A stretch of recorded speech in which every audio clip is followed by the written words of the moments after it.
Yo, what's up? I'm Derek. This is my channel. Today we are talking about 2-5-1s. As always, I'm here with my coworker and son, Julian. He's all decked out now for Valentine's Day coming up.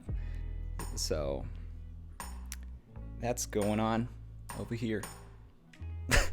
So the first part of this today is going to be a little bit dry, so get out your Subway Surfers and lock in chat. I think that's what they're saying. So we're going to talk about this in context of the key of C major. So the first thing that we're going to do is we're going to write out our entire C major scale. C, D, E, F, G, A, B, and then on top is C, but we don't really need that right now. Then we're going to move it and we're going to stack them all on top of each other because, again, chords are talking about notes played simultaneously. I think the easiest way to digest all of this is to go ahead and write your scale degrees for every single note in the scale. For instance, C being 1, D being 2, E 3, that kind of a deal. Talking about numbers, not numerals this time. So to get to your chord, so let's start with the 2 chord, right? The 2 chord is going to be based on the second scale degree, the second note of the scale. So not C, C is 1, you go up to D, and that's the second note. And then after that, you just build intervals of thirds on top of it. So you're basically just skipping every other note of the scale. So you would go D, skip E, F, skip G, A. So you've got D, F, and A. And that would be your 2 chord because it is a triad using the intervals of a third built on the second scale degree, D, F, A. The reason why it is lowercase numerals is because that chord is naturally minor. So we use lowercase numerals for minor chords. We use uppercase numerals for major chords, major triads.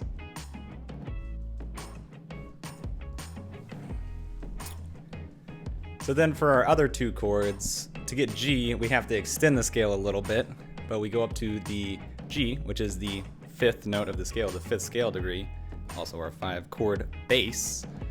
We go G, skip A, B, skip C, D. G, B, D is our 5 chord.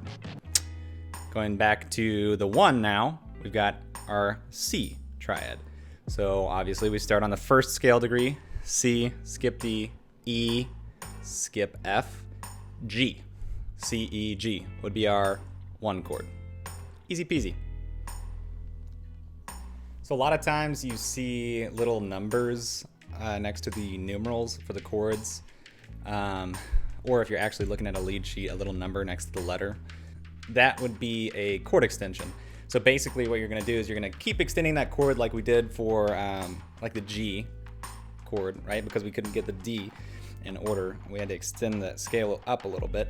You just keep extending that scale up and you keep building the thirds with it. So if you're having like a 2-7 chord, D, F, A, C, and then G7 chord would be G, B, D, F. Nothing to it. So I kind of glazed over it a little bit, but whenever you're actually looking at a lead sheet, you're not going to be seeing numerals, right? You're going to be seeing the letter of the chord with the extensions denoted right next to it. But if you know the qualities of the chords, like we touched on earlier, right? The 2 is always written lowercase 2 because it's a minor triad. Sometimes you'll see a 7 on it. The 5 chord is going to be major with a 7 on it typically. And that's a dominant 7, not a major 7. And then when you go to the 1 chord, you have the major chord, maybe with a major 7. So if you know the qualities, then you can kind of translate like, oh, I see a D minor 7 to a G dominant 7 to a C major 7. Boom. That's your 2-5-1 in the key of C. How are we doing so far? Pretty dry? You sleep again?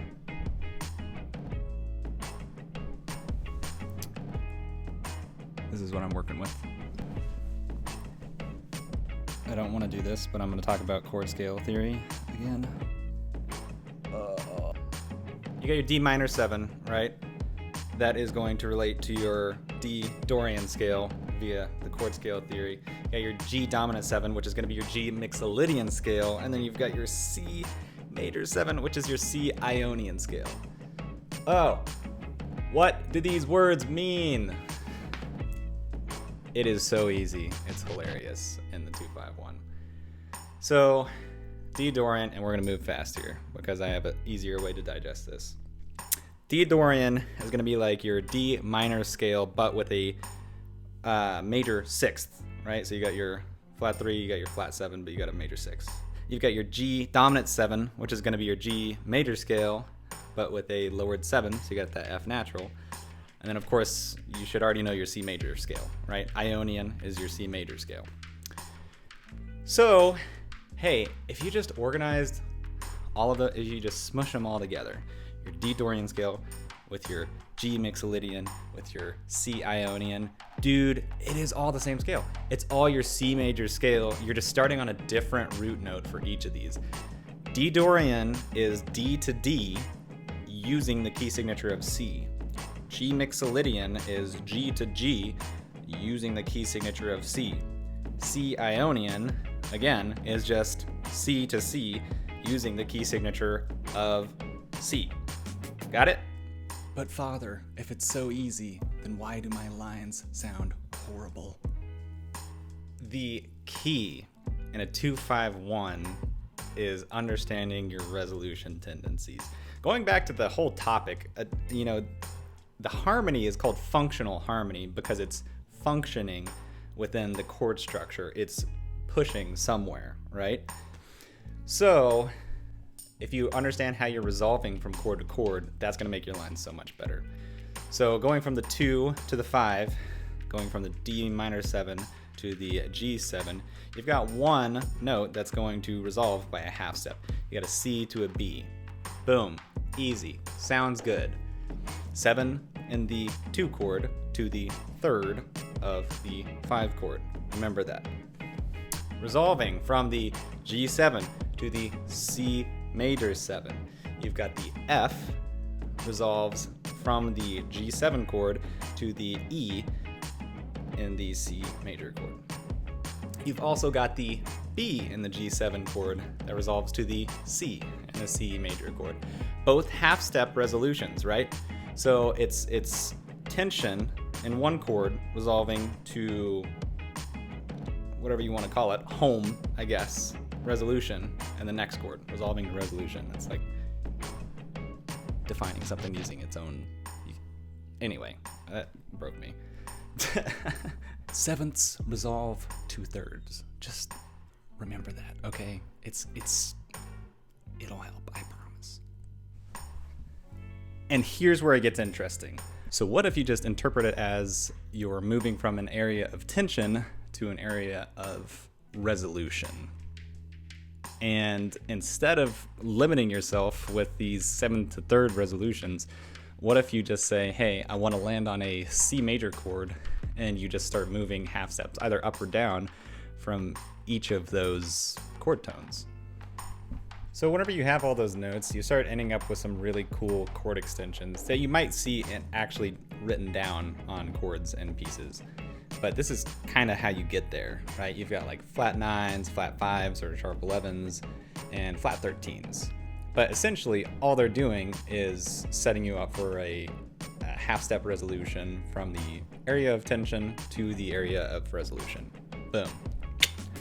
So, what scales can you play? Dude, if I would have known about these scales so long ago, I feel like I would have been so much further down the road now.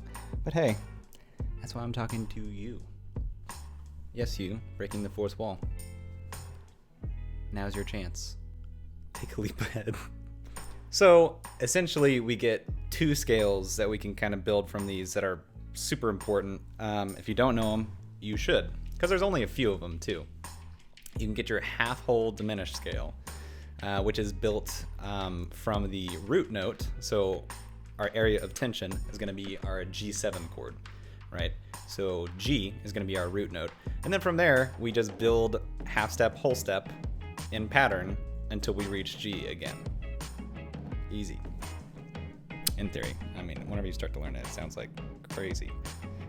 And then the other scale would be our altered scale, which is basically the same thing. It's like it's part of your half whole diminished scale, and then also part of your whole tone scale.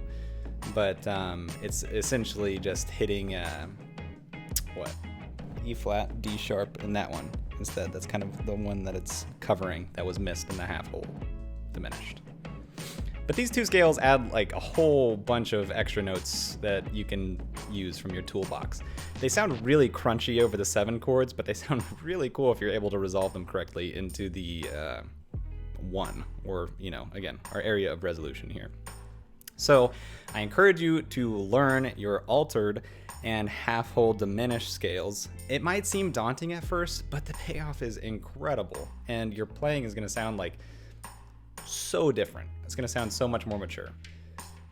But Derek, I don't want to go through that whole formula to find out what all the notes are for these scales. There's an easier way. Hey, we are all jazzers here. We know what iReal Pro is, right? The iPhone app that is backing tracks for pretty much any standard that you want. So, fun fact, if you go onto iReal Pro and you click on, well, first you gotta go to a chart, okay?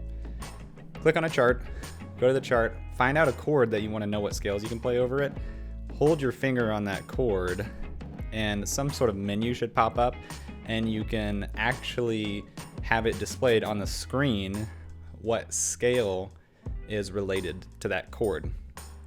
And if you go even further, you can kind of flip back and forth on it, and you can have different scales displayed for it, right? Because there's not just one option for a single chord. So like if you click on a 7 chord, you can have it display your mixolydian, you can have it display your altered scale, you can have it display your half whole diminished scale on any single one of those.